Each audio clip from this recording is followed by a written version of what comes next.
Mi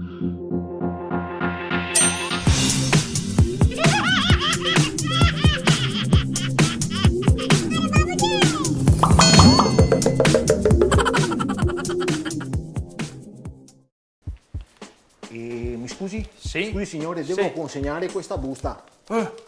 Come mai oggi non mi offende? Cosa succede? Se è una brutta giornata, mi sorella se gamoiaco che il moltone me cognà. Mamma, quanto che volevo bene. Si sente proprio.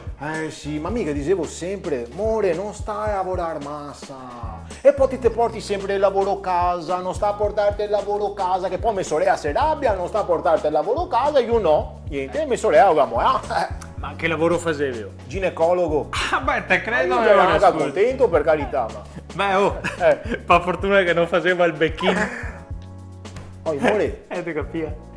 Femo le battutine, dove siamo sulla sai l'ultima? Era More, manco arroganza, d'accordo? Ma guarda sto qua, incredibile, porta rispetto per mia sorella e per quel brutto moltone me cognà. Mi porto rispetto, era per sdrammatizzare. Senti, more, non sai che se l'orso viene fuori al letargo, vede che piove e torna in letto. Cosa c'entra? Silenzio. Adesso, il pezzo rosso non parla e lo mandiamo dal logopedista.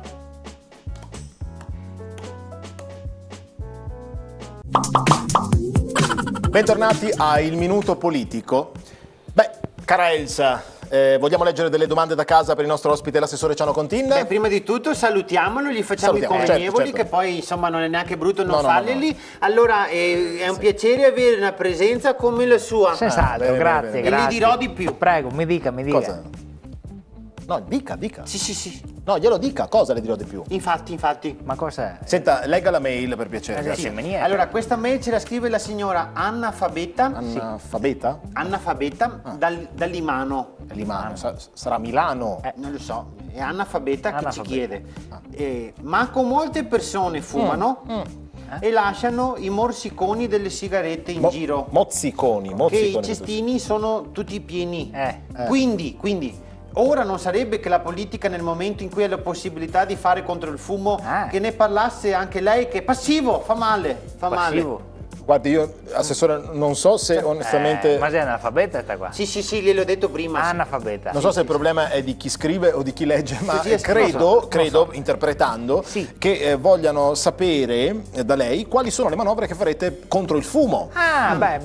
Abbiamo proprio attivato un progetto interessante contro il fumo, non l'abbiamo fatto da soli, abbiamo attivato anche l'associazione Femen, conosce? Che donne che protesta un po'. A petto nudo, per farsi notare, così tutti guardano. Certamente sì. E ora ho scritto personalmente slogan contro il fumo sul seno di queste ragazze. E avevo scritto slogan: se non smetti, tette mai. Via. Assessore, concludiamo qui il nostro minuto politico anche per oggi. Finiamo qui. Capire? Uno diverso la parola se non Chissà se la signora Anna Fabetta l'ha capita. Non credo mia. Ma Limano?